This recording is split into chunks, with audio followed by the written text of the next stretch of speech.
Terun Moore, who at the age of 17 was charged with capital murder and sentenced to life without parole. Ain't no playtime no more. I ain't going home right now. You know what I'm saying? I had to find myself. I had to find my faith in God, and he made a way for me. So over time, I lost that resentment for this, and I learned accountability, because at the end of the day, it was my action that put me in the position that I was in. And so when I learned accountability, I started doing things different. I started seeing myself in different situations, and I just could visualize like I was gonna get another chance. I knew in my heart I ain't really deserved it. And so I knew one thing, though, I had to forgive the people that I had hate for, if the Lord was gonna forgive me for what I had did. Got my mind made up, only got the hustle, don't believe in love. Used to serve my mama, I ain't give a fuck. Slave to the bus, friends with the clubs, pocket full of dust. But the people that say I won't make it, get a good look at me now. Give me a mic and I'll turn up the crowd. Give me some work and I bet I go wild. Look at me now, I took an L, but look at me now. They thought I would fail, but look at me now. I couldn't make bail, but look at me now. Look at me now, look at me now. I'm born and raised in Jackson. I'm from out north. Grew up in Vernon, what they call Ghost Town area now, off of Watkins Drive, Norwood. Ooh. So that was my first year in high school. So I'm already from this area though, because like I say, we stayed right around the corner in the apartments, and my grandma, I used to walk to her house from over here. So like my whole community really like in walking distance. Because I remember every day after school, I had caught on it, man, my grandma cooking every day. So I started going over there every day. Even though she was like, you gotta take one. I wanted to say, nah, grandma, I just got the munchies. But hey, that was a blessing, man. And my mama was cooking good too. She still cooking good to this day. All right, so we out north, baby. We at Lake Hyco Park. So I grew up in an apartment right across the street from like 84 to 91. And as far back as I can remember, we always, like, you could see the park across the street. We came up here to play ball. Like, through the weekdays, the park would be jumping in the afternoon from like 4 till it get dark. Like, older guys would come up here, they be playing full court. And so, we young, we growing up over here, we playing, when they come, we ain't getting to play, we getting a little bored. And so I started coming up here in the summertime early in the morning and like just practice. I started running around the track in here, getting my wind and stuff together. Cause I ain't just want to be a little bored. And so by 13, 14, I started making it on the court. By 15, they were picking me. By 16, I'm picking the team.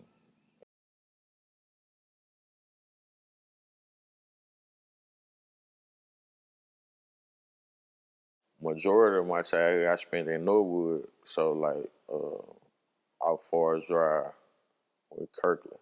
Mm-hmm. So for that neighborhood, it was like 30 boys over there. We basically the same age, so we grew up playing sports, we were competitive, all that, you know what I'm saying?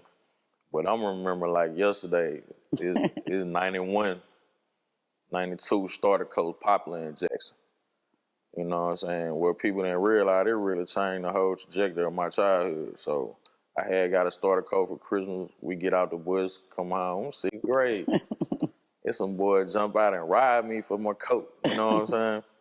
And like, I just felt helpless, like, you know what I'm saying? My mom and them, they called the police. They ain't do nothing. They had took my coat, it was gone. I said in my mind, man, I wasn't gonna never feel like that again. My folks already taught me to fight. You know what I'm saying? I got something to prove then. Ain't nobody gonna punk me, ain't nobody gonna take nothing from me. So yeah, at that age, 11, 12, 13, now I'm a gangster. You know what I'm saying? I really got a dog. I play basketball. I really got a dog like that. I play sports. I'm athletically gifted. I'm a competitor. I ain't gonna never quit at nothing. But see, people see that about you and they use that to your, disadvantage. Especially when you're young and you looking up to other guys in the community, you thinking like, these positive people, you know what I'm saying? Really ain't. April 2nd, 1998, I was actually playing ball at the park.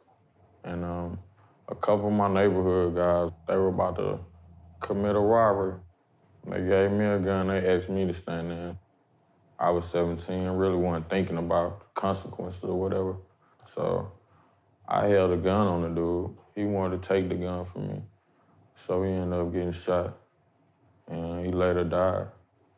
So that's how I was really hooping today when I caught the charge. And I ain't had no intention on doing none of that.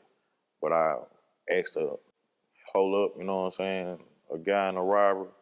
And by me being little, he tried to take the gun from me and I shot him. And like I said, man, you know, that's something I can't never get back.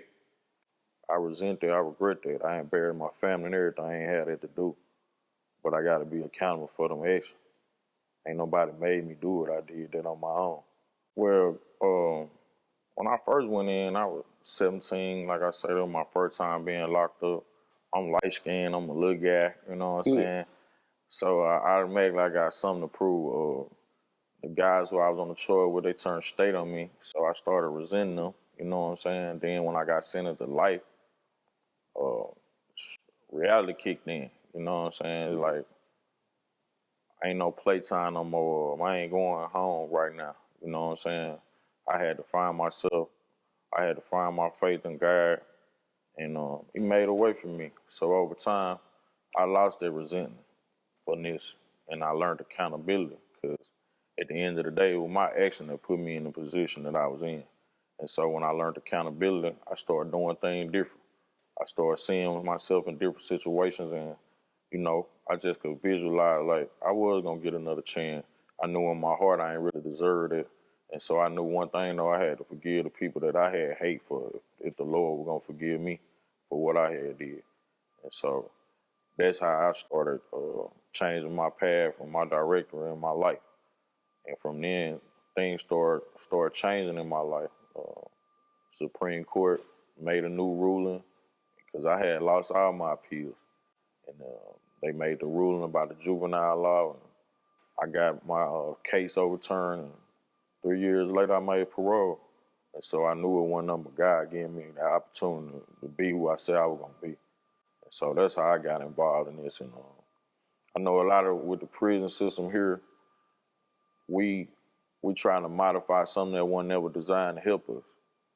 You know, we know the history of Mississippi. We know the history of prison and how it was created. It wasn't never to rehabilitate us.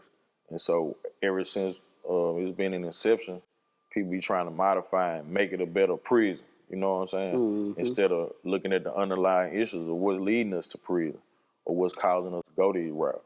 And so I feel like, man, that's my stance on this because I've been in this. I've been in that situation. I've been the convict. I've been the one that ain't never come home. I've been all the things that negative you could say about people. I've been with those people who you say people have a negative opinion of. And I realized, man, sometimes just a couple seconds out your day can change your whole life. And that don't mean that's who you are. It's just, sometimes the situation, circumstance you be placed in, we think normal about a lot of things that we do. And we ain't been taught no better, and, it ain't making an excuse for that. But after so much time on people, man, people do learn better. It do deserve second chance. We do deserve some reform. You know what I'm saying? I was one of them people, they say I wasn't going to be nothing. Now I'm out here encouraging the whole community, maybe a nation, to do something different. And that these stories that we go through ain't just for me, it's for somebody else so they don't have to walk the same way I did, you know?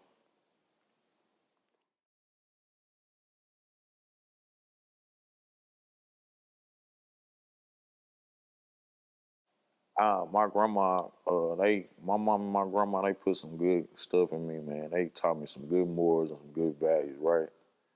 And they always say, your real friend gonna be able to count them on one hand, you know what I'm saying? I was blessed with more than one hand, but Rakid was one of my real friends, right? And so when Rakid said, we finna start this and we finna do this, I'm all in because Rakid did the whole bid with me. As they went to college, they taught me stuff. I grew up with them. They wrote me. They spent time with me even though I was gone. They always treated me like I was a person. And so when I touched down, man, my Lord said, well, who stuck with me? Because, shoot, they said it was over with for me. I remember y'all Negro gave up on me. You know what I'm saying? So that when they were like, man, we can't see it. Well, you can't see it then. But I'm going to trust in it, though. And now, it's something big. And people proud of me now for that, you know, and I like that.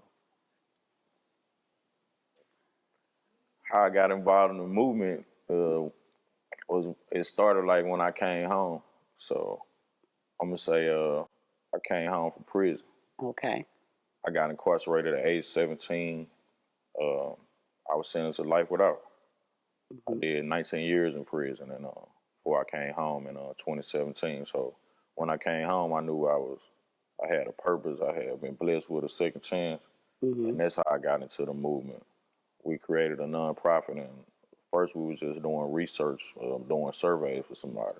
Mm-hmm. And then from there, we just built out what we wanted to see happen in the community. We brought Jackson People's Assembly back. We got input from the community. And Mm-hmm. then I know I wanted to do something with the youth because I felt like the youth in our community had been forgotten about, left out, wasn't no activities for them, wasn't nothing going on.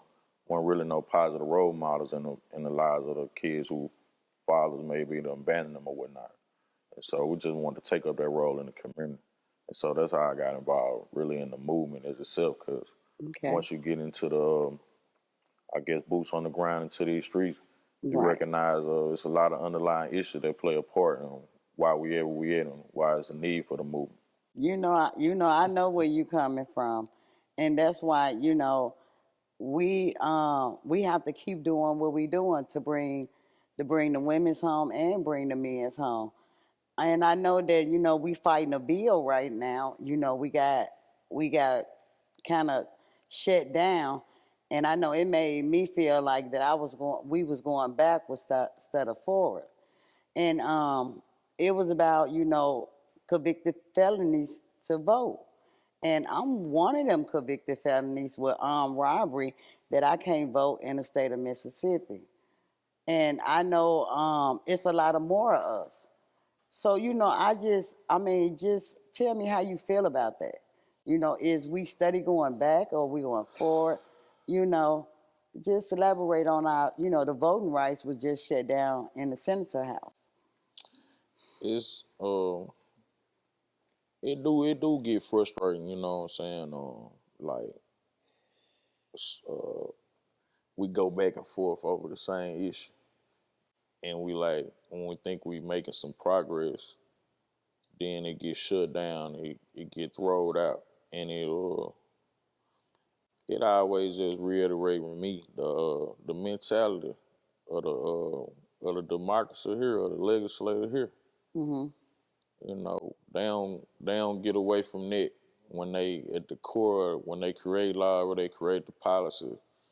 The core, the intent behind it ain't never changed.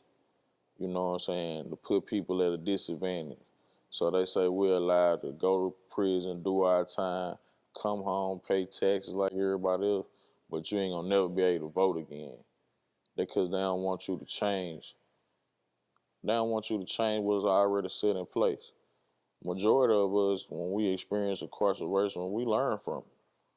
We learn where we need to be involved in. We become aware about things that we should have been on. We begin to teach and we begin to, influence.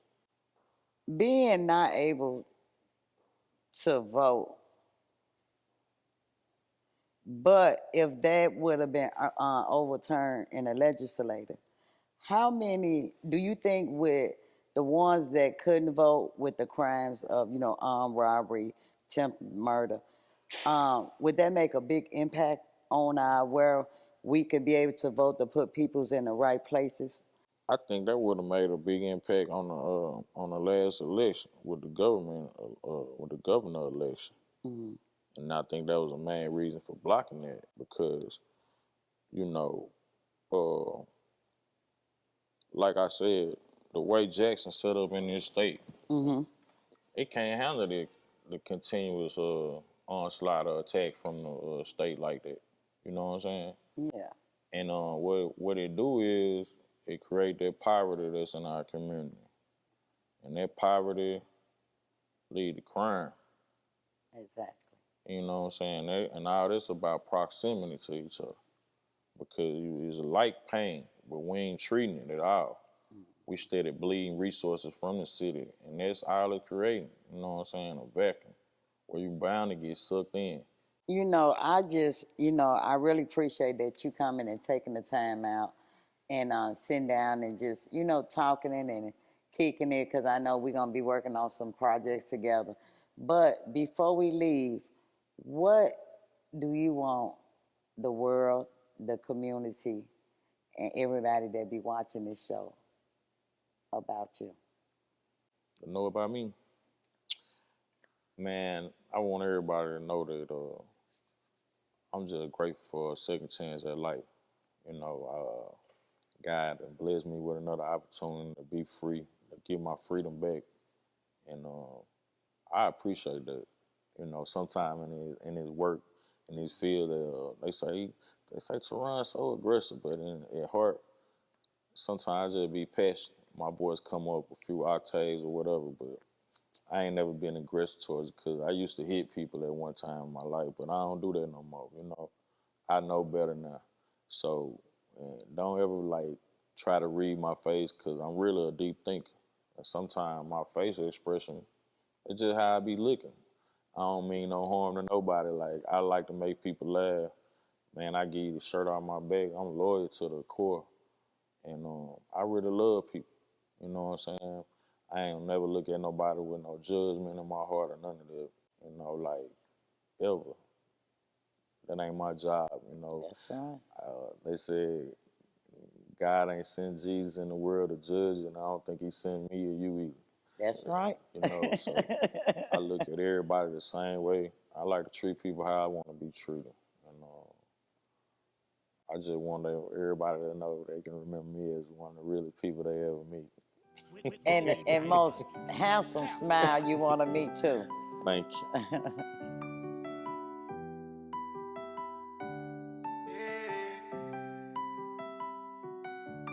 Get my mind made up, only got the hustle, don't believe in love.